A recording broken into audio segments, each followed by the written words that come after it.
NYCC with Yanick Paquette. How can I say this? I saw this cover you did for Wonder Woman. It was a variant cover for Justice League. Yeah.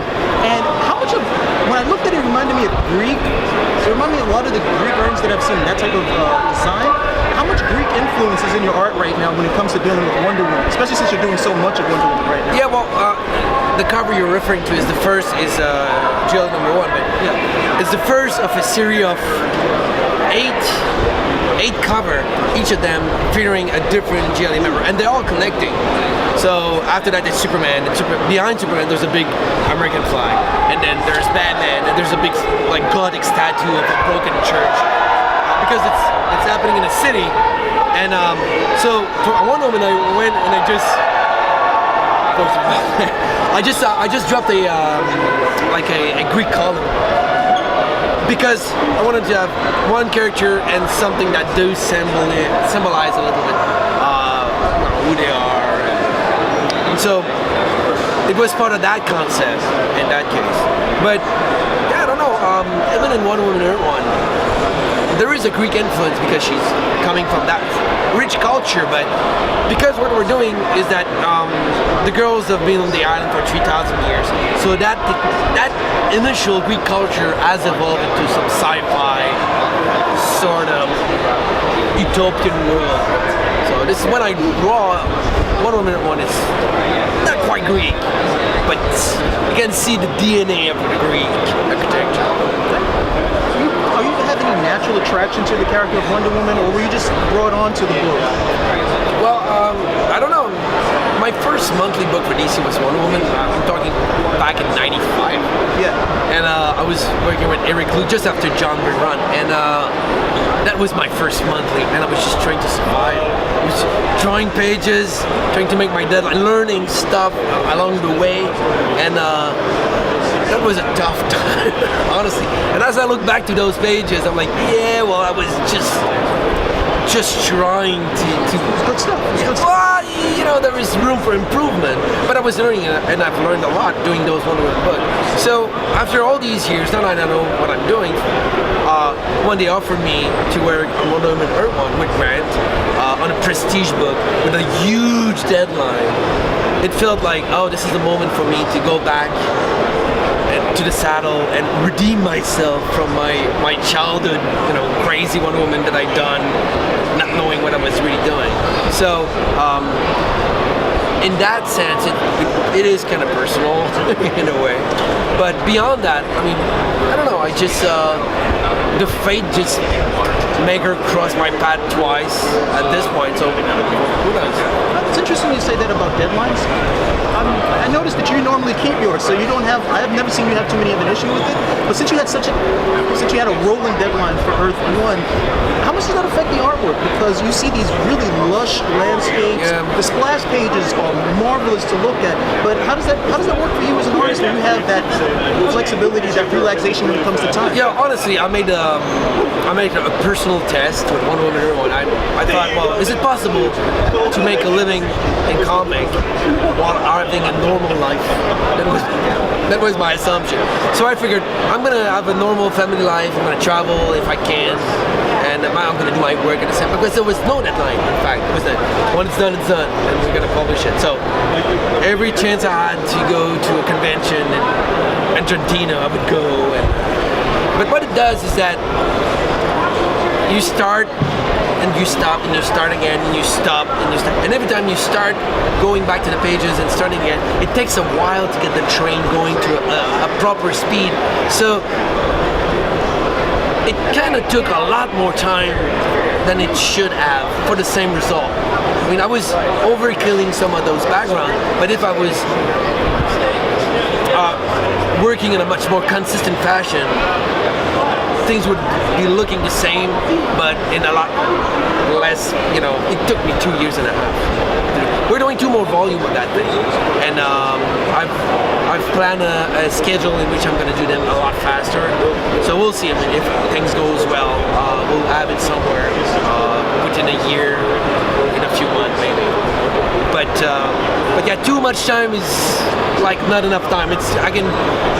And I was talking to Steve McNiven about this. I mean, it's too much time. It's too much time. So it's good to know like this is the limit and use it as a goal to get the stuff done. Well, you say that I know that the book was very well received, and we've got a couple more volumes coming out. Yep.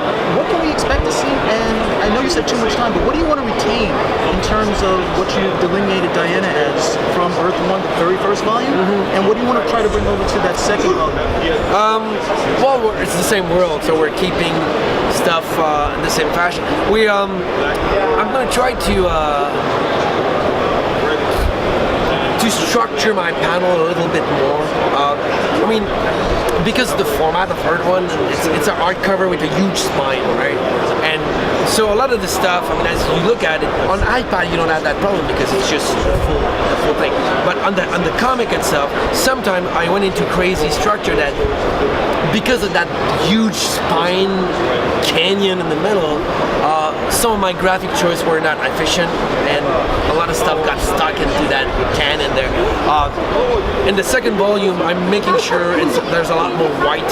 It's just design. Actually, I've learned from the look of the final printed object, the limitation of that format.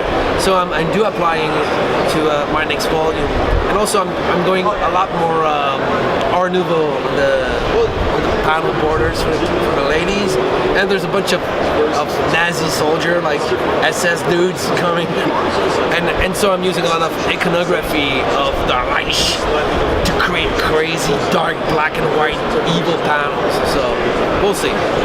So, last question. You're becoming synonymous with Wonder Woman right now. Started with Wonder Woman, a really big book with it. But if it's not Wonder Woman, what's your dream character to work on with DC? Yeah, but I've already done Swamp Thing, which was my dream character. Oh yeah, I had so much. I'm a huge fan of Bernie Wrightson. I'm a huge fan of Alan Moore era Swamp Thing. And one day offered me, well, when the New 52 came about, they get me like a list of characters to choose from, and you know, some of them sold a lot better, but Swamp Thing was on the list, and I was like, no, I gotta do Swamp Thing. I have a background in biology, which I don't use, but with Swamp Thing, I kind of dig into it. It's like, I'm gonna do, if there is insect, and if there is plant, and if there is cells, I'm gonna try to, you know, dig into my background and make it look awesome. So, something you can't really do during Spider-Man or something. So what we want from you is to see Swamp Thing Earth 1 then. Yeah, well, yeah. I mean, if they're willing, I'm gonna try to talk to Dan about it. But yeah, it's right there. Yeah, I know. But yeah, Wonder Woman Earth 1, because there's 2 more volumes. I got at least a 2-year, 3-year maybe ahead of me of Wonder Woman still. So we'll see after that. But in the meantime, I'm doing a lot of covers for DC. So I'm doing the covers that you mentioned, but I'm doing the first 24 cover of GLA for the first year. It's because it's coming twice a month now. That's a lot of cover.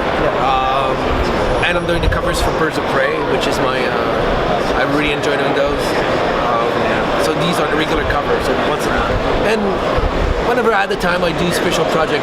This month, we got the Monster Night of the Monster Man, which goes from Batman, Detective Comics, and Nightwing. And I did like a big cover structure to encompass this 6 issue because it's. Is it on 2 months? No, it's 1 month because they're coming out twice a month. So yeah, it's been a real. I mean, for me as a reader, it's been a delight. But I know for you guys, it's a lot of work. Twice a month is I'm not a hard schedule. I'm doing Wonder Woman with my bizarre long-term schedule, and I'm doing only covers. But I am filled with admiration and wonder with the guys that can actually sustain. Like the twice a month kind of thing. Of course, they're not doing 2 books a month. I mean, at DC, they divided a very clever structure where people have the time to do what they need, you know, and with rotative team, it's a well-oiled machinery to get these things done. But still, I mean, if you have a few issues of lead, it burned fast when it's coming out like twice a month, right? We're here. Yanick Paquette, thank you very much for your time. Absolute pleasure. One more question. Yep. For our listeners and our viewers, What advice would you give for young starting artists coming out? What would you give? What's the one advice you think is most important? Well, I would say that because I do a lot of portfolio reviews, it's very important to bring the portfolio reviews to shows like this, just to show your stuff to other pros. I'm kind of realistic when I draw, but even if you do cartoon, if you can base your art into reality, learn anatomy for real, look at pictures, look at how clothing work in reality, and not just looking at how, say, Dragon Ball do hair, because you end up doing triangle on top of people's faces, and so it's kind of like you learn nothing. So going back to reality as much as possible, and there's always time to say, well, you know what, I'm going to do triangle and not those hair that I know how to create. So reality is the best teacher there is. Thank you very much, sir. All right. Have a great one. Thanks, man. All right, dude. It's a pleasure.